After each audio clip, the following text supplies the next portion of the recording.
நமஸ்ததசே நமஸ்ததசஸ்பதயே நமஸ்தகீனாம் புரோகானாம் சக்ஷுஷே நமோதிவே நம பிருத்திவே நமஹ. எல்லாம் வல்ல இறைவனுடைய பெருங்கருணையினாலே, குருவனுடைய திருவருளினாலே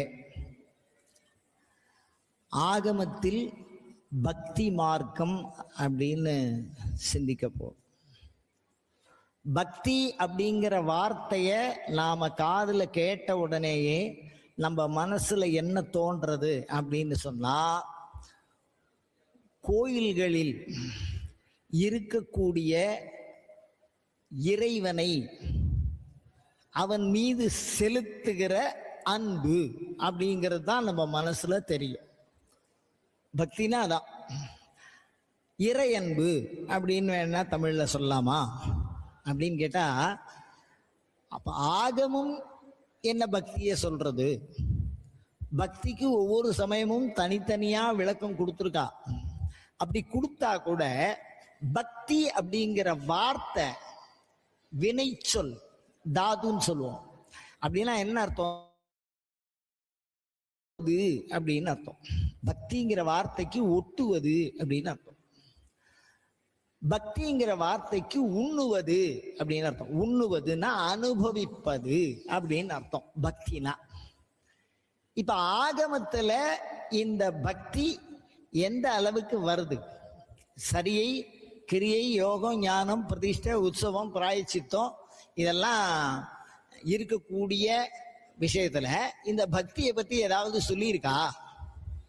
சுவாமி பிரதிஷ்டை பண்ண பிரதிஷ்டை சொல்லியிருக்கு, ஜபம் பண்றது சொல்லியிருக்கு, பூஜை சொல்லியிருக்கு, தியானம் சொல்லியிருக்கு, பக்தி சொல்லியிருக்கா அப்படின்னு கேட்டா முழுவதுமாகவே அந்த பக்தியை தான் சொல்லியிருக்கு. ஆனா இந்த பக்திங்கிறதுக்கு சரியான ஒரு மொழி பெயர்ப்பு தமிழ்ல சொல்லணும் அப்படின்னு சொன்னா, அன்பை வேற வேற சொல்லால நம்ம குறிப்பிடுறோம். ஒரு அண்ணா தங்க பேர்ல வச்சிருக்கக்கூடிய அன்புக்கு என்ன பேர் சொல்லுவேள் அப்படின்னா பாசம் அப்படின்னு சொல்வேன். ஒரு குரு, ஒரு சிஷ்யன், இந்த சிஷ்யன் குரு பேர்ல வைத்திருக்கக்கூடிய அன்புக்கு என்ன சொல்லுவேள்? மரியாதா, கௌரவம். குரோர் கௌரவம் உச்சதே அப்படின்னு சொல்றா. குருங்கிற வார்த்தை இதயத்தினால, நம் இதயத்தினால யாருக்கு மதிப்பு, இதயம் யாருக்கு மதிப்பை கொடுக்கிறதோ அந்த பண்புக்கு தான் குருன்னே பேரு. அப்ப குரு பேர்ல வச்சிருக்கிற அன்புக்கு கௌரவம்னு ஒரு தனி பேர் கொடுக்கிறா. தலைவன் தலைவியின் மீது வைத்திருக்கக்கூடிய அன்புக்கு காதல் அப்படின்னு ஒண்ணு கொடுக்கிறா. அது மாதிரி ஒவ்வொருத்தர் வைக்கிற அன்புக்கும் ஒரு தனி பேர் இருக்கு. அப்ப ஒவ்வொரு பண்பின் பெயராக இந்த பக்தி என்கிற சொல் எதை குறிக்கிறது, ஆகமும் எதை சொல்லுகிறது அப்படின்னு பார்த்தா, மற்ற உணர்வின் பெயர்கள்லாம் பாத்தீங்கன்னா மனம் சார்ந்தது. மற்ற எல்லா உறவின் பெயர்களும் அன்பு, பக்தி இதெல்லாம் பாத்தீங்கன்னா மனம் சார்ந்தது. அப்ப பக்தினா எதை சார்ந்தது? ஆகமம் சார்ந்துங்கிறது தான் இப்போ விஷயம். வெறும் பக்திங்கிறது அது எல்லாருக்குமே, உங்க எல்லாருக்குமே இருக்கிறத அனுபவத்துல நீங்க உணர்றேன். அதுக்கு ஒரு தனி வியாக்கியானம் தேவையில்லை. அப்ப ஆகமத்துல என்ன பக்தி சொல்லியிருக்கே, கோயில்ல இருக்கக்கூடிய விஷயம் எப்படி அன்பு செலுத்துறது அப்படின்னா, அபிராமி பெற்ற ஒரு வார்த்தைக்கு நான் இழுத்துக்க வேண்டியதா இருக்கு. வேதத்தையும் ஒரு வார்த்தை, ஆகமத்திலையும் ஒரு வார்த்தை. என்ன அப்படின்னா அவாங் மனச கோச்சரம் அப்படிங்கிற வார்த்தை. ஏதோ வளர்ற மாதிரியே இருக்கு. தமிழ்ல சொல்லணும்னா மொழிக்கும் நினைவுக்கும் எட்டாத. இப்ப ஒரு பொருளை நாம நேசிக்கணும்னா நம்ம முன்னாடி அது இருக்கணும். அப்படி இருந்தாதான் நம்ம அது பேர்ல ஒரு அன்போ ஒரு மரியாதையோ ஒரு பேச்சோ வரும். ஒருத்தர் பேர்ல நான் பாசப்படுறேன் அப்படின்னா அவர் என்கிட்ட அன்பா பேசிருக்கணும். நான் கோவப்படுறேன் அப்ப ஏதாவது தகராறு பண்ணிருக்கணும். அப்போ ஒரு உணர்வு ஒன்றோடு ஒன்று ஒரு பரிமாற்றம் உடையதாக இருக்க வேண்டும். அந்த நிலையிலே அந்த உணர்வுங்கிறது மெய்யாகும். இப்ப நம்ம கோயிலுக்குள்ள போய் நிக்கிறோம், முன்னாடி நம்ம ஒரு விக்கிரகம் தான் இருக்கு. அந்த விக்கிரகத்து பேர்ல நமக்கு அந்த அன்பு எப்படி வரும்? நேரடியா இருக்கிறவா பேர்ல இருக்கிற கோவம் வரும், மற்ற எல்லா உணர்வும் வரும். அந்த விக்கிரகத்து பேர்ல ஒருத்தருக்கு அன்பு வருமா? ஞானசம்பந்தருக்கு வந்தா மாதிரி வருமா? நம்மலாம் ஊருக்கு போறோம், மனைவி மக்கள் அவ ஊரு சொந்தம் தெரிஞ்சவா எல்லாரும் அங்கங்க இருக்கா, அதை போய் பார்த்துட்டு வரோம்.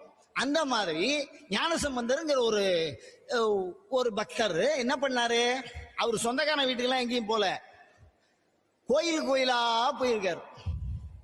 இந்த கோயிலுக்குள்ள அவ போன கோயில் எல்லாம் நாம போய் பார்த்தா என்ன தெரியறது, ஒரே ஒரு விக்கிரகம் இருக்கு, சிவன் விக்கிரகம் இருக்கு, ஒரு அம்பாள் விக்கிரகம் இருக்கு. அதை முறையா ஏதோ கட்டியிருக்காங்க வச்சிருக்காங்க. அந்த அன்பு நமக்கு ரிட்டர்ன் கொடுத்ததா, நாம பார்த்து பேசிட்டா அப்படின்னா அதுக்கு ஞானசம்பந்தர் தான் பதில் சொல்ல முடியும், திருமுறைகள் தான் அதுக்கு பதில் சொல்ல முடியும்.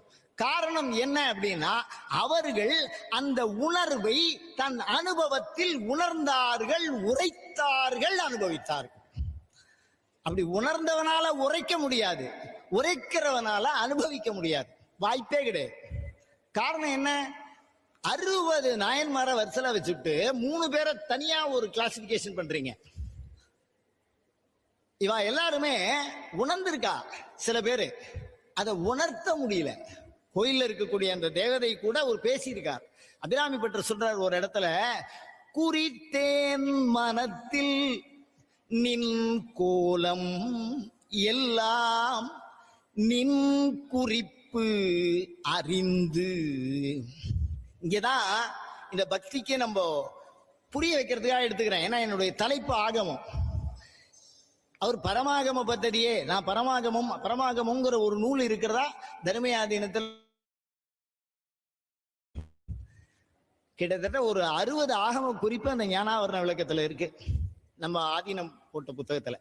எதுக்கு சொல்றேன் அப்படின்னா, குறித்தேன் மனதில், கோயில போய் நம்ம சாமி கும்பிடலாம், நின் கோலம் எல்லாம் நம்ம மனசுல தியானம் பண்ணிக்கலாம், நின் குறிப்பறிந்து. அபிராமி பட்டருக்கு ஒண்டிதான் சாத்தியம்.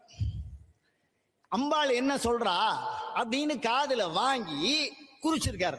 அப்ப அம்பாள் பேசுவாளா, சுவாமி பேசுமா? அப்ப அவர் என்ன மொழியில பேசுவார், நம்ம கிட்ட எப்படி பேசுவார்? ஞானசம்பந்தருக்கு பேசினார், நமக்கு பேசுவார்? பேசுவார், அதான் விஷயம். இப்போ இந்த 21ஆம் நூற்றாண்டுல பேசுவார், எந்த காலத்திலையும் பேசுவார். அவரு காலம் கடந்த பிறான், காலனை காலால் உதைத்த பிறான். ஆனா அந்த பேசுற லாங்குவேஜ் என்ன, அதுதான் நமக்கு புரிய மாட்டேங்குது. சாமி கிட்ட பேசுற லாங்குவேஜ் வேற விதமா இருக்கு. அததான் ஆகமத்தில் பக்தின்னு யாரோ தலைப்பு கொடுத்துருக்கா. இப்ப மொழிக்கும் நினைவுக்கும் எட்டாத ஒரு பொருள் மீது நாம் அன்பு செலுத்த வேண்டும். எதுக்காக அவ்வளவு கஷ்டப்பட்டு எதுக்காக செலுத்தணும்? ஒருத்தட்ட அன்பு செஞ்சா, நம்ம தாயார் நம்ம பேர்ல அன்பு வச்சிருக்கான்னா நம்ம உடம்ப அவரை ஆரோக்கியமா பாத்துக்கிறா, நம்ம தந்தையார் வச்சிருக்கார், நம்மளுடைய அறிவு நம்மளுடைய வாழ்க்கை கவனமே அவ எடுத்துக்கிறா. அந்த மாதிரி இறைவன் மீது எதற்கு அன்பு செலுத்த வேண்டும் அப்படின்னா, திருமுறையில பதில் சொல்ற மாதிரி ஆகமும் சொல்றது. எண்ணினும் எனக்கு இனியான்னு சொல்லுவார். நம்மளை விட நமக்கு நல்லது பண்ற வஸ்து லோகத்துல இருக்குன்னா அது கோயில் தான். ஆனா அது இப்ப என்ன ஆறுது அப்படின்னு கேட்டா, ஆகமங்கள் மந்திரோத்பத்தியினால நம்ம ஆத்மாக்குள்ள பிரதிபாத்தியம் பண்ணணும். ஒரு ஆன்மா போய் இப்ப நம்ம சுவாமி கிட்ட போய் முன்னாடி நிக்கிறோம், அங்க ஒரு விக்கிரகம், அது பிரதிஷ்டை பண்ணிருக்கா, அது நம்ம கிட்ட பேசணும். அது எப்படி பேசும்னா உள்ளுணர்வுல பேசும். அந்த உள் உணர்வு என்ன ஆகும் அப்படின்னு கேட்டா, 8 விதமான அடையாளம் கொடுக்குறா. சுவாமி கிட்ட உத்தரவு வாங்குறது 8 விதமான அடையாளம். அதை ரொம்ப அழகா நம்ம மடத்துல பயன்படுத்துவாங்க. உத்தரவு ஆயிட்டா அப்படின்னு கேட்பாங்க. இந்த உத்தரவுங்கிற வார்த்தை ராஜாவுக்கு உண்டு, சன்னியாசிக்கு உண்டு, கடவுளுக்கு உண்டு, உபாசகனுக்கு உண்டு. உபாசகன்ட்ட சாமி பேசுறதுக்கு பேர் உத்தரவுன்னு பேரு. சன்னியாசி அடுத்த வாளுக்கு போடுறது உத்தரவு அப்படின்னு பேரே கட்டளைன்னே வச்சிருப்பா. ஆக்ஞான்னு பேர் இருக்கு. இந்த சக்கரத்துக்கு பேர் ஆக்ஞா. நம்ம உடல்ல ஒரு யோக மையம் இருக்கு. அந்த யோக மையம் இந்த புருவ நடுவுல இருக்குன்னு ஆகமும் சொல்றது. ஆகமத்துல யோக பாகம் அதை நம்ம மத்தியானம் பார்த்தோம், ஓரளவுக்கு தான் தொட்டு பார்த்தோம். அதுல அந்த யோக பாகத்துல 6 முக்கியமான இடங்கள்ல இந்த புருவ நடுவுல ஒரு தொடர்பு மையம் இருக்கு. இந்த தொடர்பு மையத்தை நாம் கோயிலோடு இணைத்து கொண்டால், அந்த மையம் அங்க இணைக்கப்படுறது, அதோட இணைச்சிருந்தால் இந்த சர்வலோகத்துக்கும் உண்டான தொடர்பும் நமக்கு கிடைக்கும், நம்மளுடைய யாக்கைக்கு உள்ள இருக்கக்கூடிய தொடர்பும் கிடைக்கும். அப்படிப்பட்ட அந்த தொடர்பை தான் பக்தி என்ற வார்த்தையினாலே குறிப்பிடுகிறது ஆகமம். அந்த ஆகமங்கிறது அந்த சிலைக்கும் உள்ள இருக்கக்கூடிய விக்கிரகத்துக்கும் நமக்கும் எப்படிப்பட்ட தொடர்பு இருக்குன்னு சொன்னா, உடல் மீது உயிருக்கு மேல் உள்ள பண்புக்கு பக்தின்னு பேர். உடல் மீது உயிருக்கு மேல வச்சிருக்கிற பண்பு. அது ஏன் உடல் மீது? வெளியில இருக்கக்கூடிய உறவுகள் மீதுதான் இந்த அன்பு, பாசம், காதல், கௌரவம் அதெல்லாம் சொல்லிட்டு போனேன். ஆனா இந்த உடல் இருக்கே, என்னதான் வியாதியா போனாலும் சரி, என்னதான் முதுமையானாலும் சரி, இதை விடணுங்கிற எண்ணம் ஒருத்தருக்கும் வரமாட்டேங்கிறது, சன்னியாசியை தவிர. ஏன்னா அவளுக்கு தான் விராகம், வைராக்கியம். ராகம்னா மருதாணின்னு அர்த்தம். ராகம்னா கையில ஒட்டினா அதை திருப்பி அலம்பிடுவாங்க. கல்யாணத்தன்னைக்கு எல்லாருக்கும் போடுவாங்க. அது கையில ஒட்டினா கையில ஒட்டின்றோம், அலம்பினா அது போகாது. அது மாதிரி ஒட்டிக்கும் சன்னியாசியை தவிர, எதியை தவிர பாக்கி எல்லாருக்குமே அது நம்ம கூடயே ஒட்டின்னு வந்துடும். அந்த மாதிரி இந்த கோயில்ல எதுக்கு இதை சொல்றேன் அப்படின்னா, வைராக்கியம் அப்படிங்கிறது இந்த பூர்வ மத்தியில தியானம் பண்றவாளுக்கு வரும். அது ஒரு யோக முறையில தியானம் பண்ணணும். அது பிரம்மச்சரிய விரதம் இருந்து தியானம் பண்ணணும். அப்ப இல்லறத்தாருக்கெல்லாம் கோயில் கிடையாதா? அவங்க எல்லாம் தியானம் பண்ண முடியாதா அப்படின்னு கேட்டா, அந்த தொடர்பை நாம் ஏற்படுத்தி கொள்வதற்கு பேர் தான் பக்தின்னு பேரு. அதுக்கு அவங்க தான் அந்த காலத்துல எல்லாம் என்ன பண்ணிருக்கான்னு கேட்டீங்கன்னா, இதை நான் இப்ப ப்ரூவ் பண்ண முடியாது. பக்திங்கிற உணர்வுக்கு இதுக்கு முன்னாடி என்ன பண்ணிருக்கா அப்படின்னா, ஒரு குறிப்பிட்ட பேர் தான் உள்ளே வரலாம். தீட்சை வாங்கிட்டவ தான் உள்ள வரலாம்.